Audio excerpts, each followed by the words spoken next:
We should have a message. Nobody rages anymore.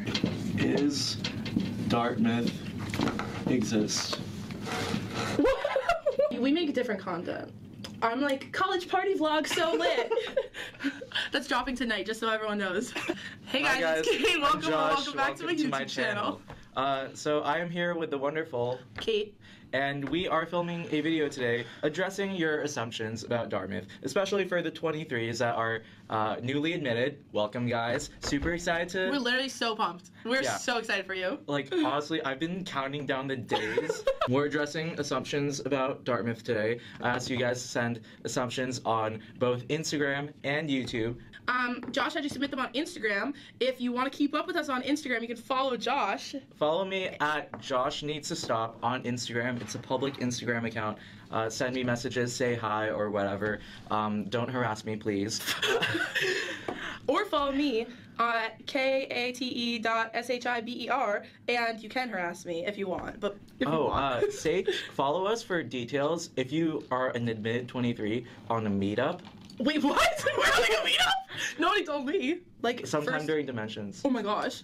Yes, I'm down. See, I love doing collabs with people because then my actual personality comes out. No, I know. When it's me by myself, I feel like I'm literally part of the admissions committee. I'm like, hello, welcome to Dartmouth. And I like talk in this fake voice and stuff.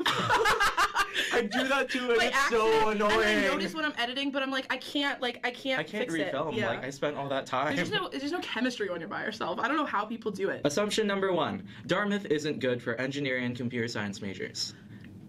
I mean, I just don't think that's true. The one engines class I took changed my life. Yeah, I mean, I will rave about it. That's true. So okay, much. but everybody says about Engines 12. That's true. But I took CS1. Yeah, I wouldn't really be concerned about that. It's also rapidly expanding. Like, they're building... They just got like $100 million or whatever for... Yeah, they're building a new building right next to our engineering school and, like, connecting it. So they're moving all of the CS faculty there. All of the engineering faculty are expanding, and they're, like, making the faculty a lot bigger.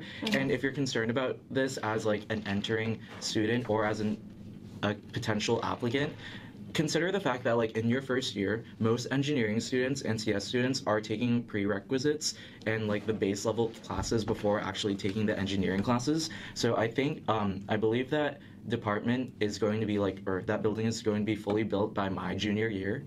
So in, like, 2 years, you're going to have, like, a really crazy nice building and department. And also our CS program is like really solid too. Yeah. It's not the biggest, but the profs are really good. I think something that's really special about our CS and engineering departments is how many women are there. They just had their first 52% female class, so women in STEM, we love them. In 2016. Yeah. So Dartmouth is much less diverse than other Ivies. I will hard disagree with this. Like, I have so many strong feelings about this because I think it's such a misconception that our student body, like, statistically has diversity, but the problem with diversity at this school, I believe, is that there isn't as much cultural influence on the overall culture of the student body, and I think there should be more support in that sense for cultural organizations to make more events that are open to the rest of campus. There's a difference between having a diverse student body and having a diverse community, you know? I think there is a lot of room of improvement on that part, both on the side of the institution and on the students.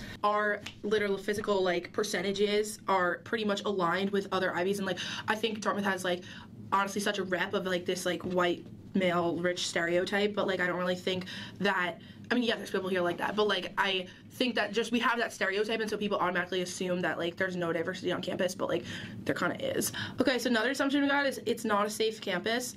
Honestly, that's so false. Like, literally, like, I have never felt unsafe walking, like, I mean, I'm thinking, I mean, in terms of, like, walking around at night, like, that type of safety. Like, literally, this place is so safe. Like, I leave my car unlocked all the time. You can leave your laptop anywhere on campus and, like, it doesn't get touched. Like, literally, I was visiting my friend at NYU, and we go to the library, and I just, like, left my stuff there, and she was like, wait, like, what are you doing? It's in a boring location. Yeah. Like, it depends on what you're into, you know? If you're into, like, the outdoors, thrift shops, you know, quaint New England towns, farms. We got a lot of activities for you. Okay, I will say though, I will push back on this because as someone who came from a big city and lives here now, I have realized that my lifestyle did not change at all. You're not really going as much to restaurants as you think.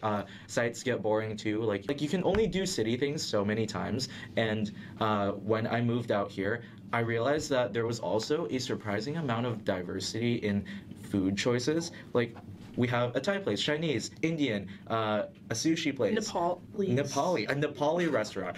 What the heck? Like, nobody knows that about Hanover, but we got one. Yeah. And we also have, like, cute diners. We have that American Brazilian food. bakery. We have my Brigadeiro. Oh. We have and a really, really good gelato place. Yeah.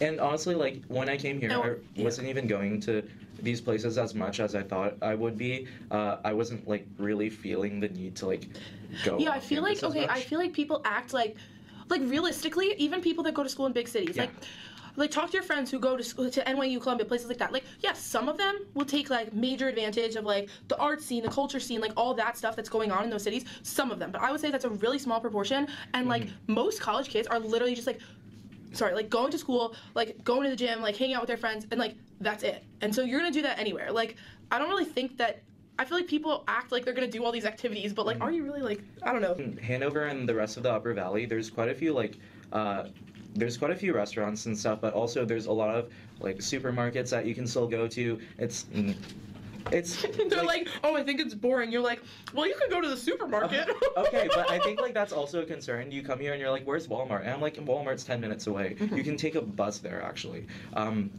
Yeah, there's, like, public transportation that's free that you Public can take. transportation is, like, honestly, if you want a cultural experience, take this free bus. If you take that bus to the hospital and then you go on the wrong bus from the hospital and you get lost on the bus for 45 minutes, you will see some things you never thought you'd see in your entire life. Like, you think that, like, New York City subways have good people watching? Like, this free Upper Valley bus has incredible sights. And also, you can rent cars on campus and, like, take them off campus and stuff.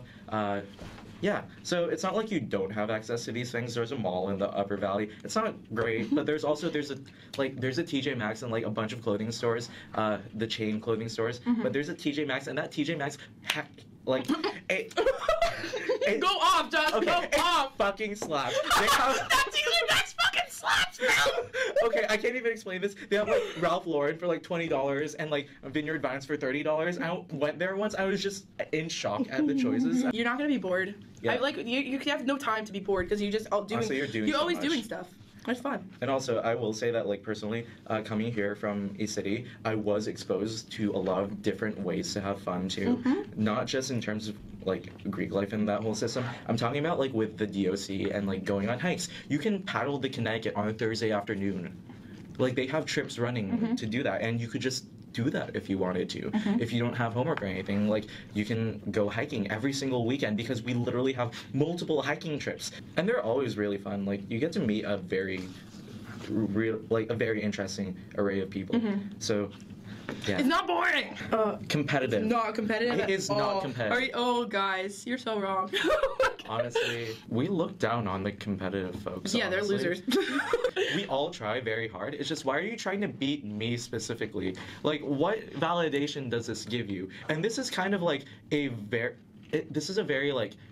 common mindset that all of us here have. We're, like, all grinding on our own and trying to help each other be better. Like, there's a lot of collaboration that happens here. I've walked into the library a few times and just, like, run into people from my classes and worked on problem sets with them together.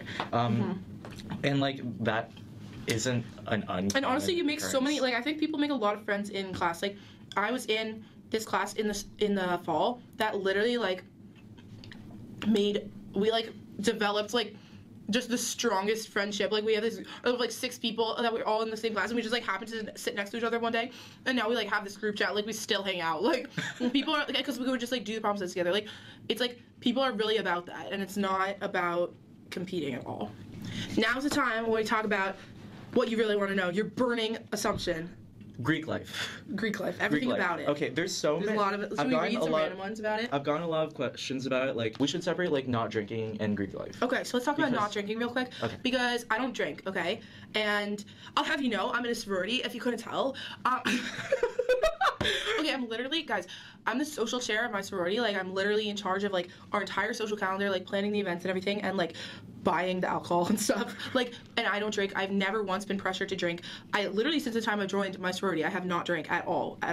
So, like, it's really not that hard. Like, nobody ever, like, people might, so it's like, occasionally somebody's like, oh, why don't you drink? And I'll just tell them the reason, and then they're like, oh, that's chill.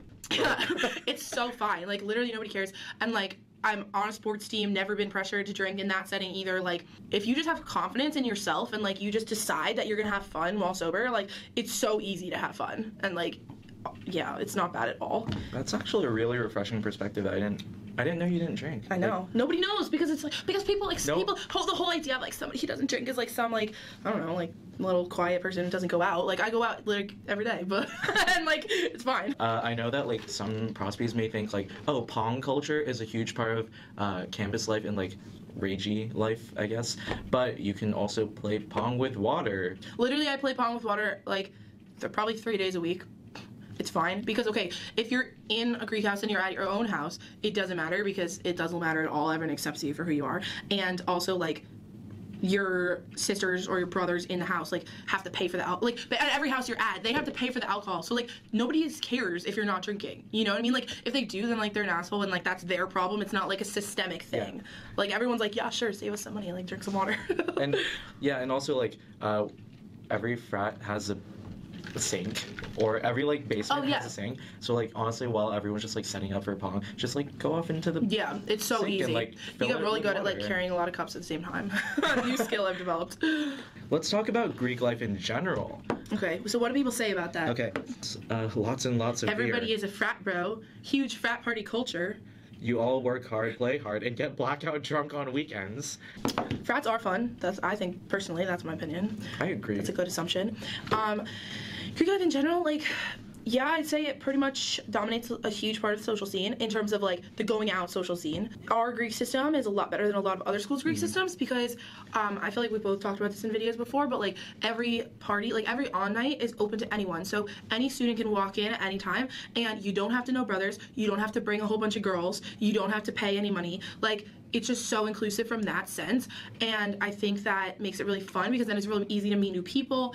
Personally, I have been a very big fan of the Greek system so far. I've enjoyed. And did Josh seem like a frat star, like a typical frat star to you? Hello. Come on. I am a super masculine frat bro.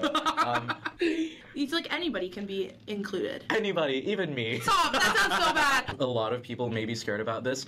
Especially, like, as a person of color, I have felt welcome in a lot of spaces within the frat system. I have been to frat basements where I walk in and I'm like, wow, everyone here is white and I feel kind of uncomfortable right now. But then, like, I go again later on and I feel more and more comfortable. It's almost like, not like sticker shock, I want to say, but it's almost like, because, I mean, I have, like, a lot of friends of color who's, like, said kind of similar things in terms of, like, like, when you walk in, it's like, holy shit. But like, then you meet people. You get to know people. Also, there's some really diverse houses on campus. Like, yeah, on both the male and female side of the Greek system, there is a lot of, like, diversity in some spaces where I know that some people of color feel more comfortable in those spaces than others, and that's totally fine. But point is, you have a space within the system. For me, like, that wasn't really as big of a consideration. Like, it was apparent to me at first. But also, I think, like, the size of the school really contributes to this because I have never walked into a frat basement and not known anyone there. Like, and he's a freshman. Yeah, well, I'm also FaceTime as fuck. But okay, but I'm just saying, like, if a freshman can walk in and be like, and feel like I know everyone, when you can't even rush, like, to clarify, you can't rush at Dartmouth until your sophomore year. So, like, all the brothers, none of the brothers are freshmen or anything. And the brothers are always, like, super open to meeting you, like, regardless of houses.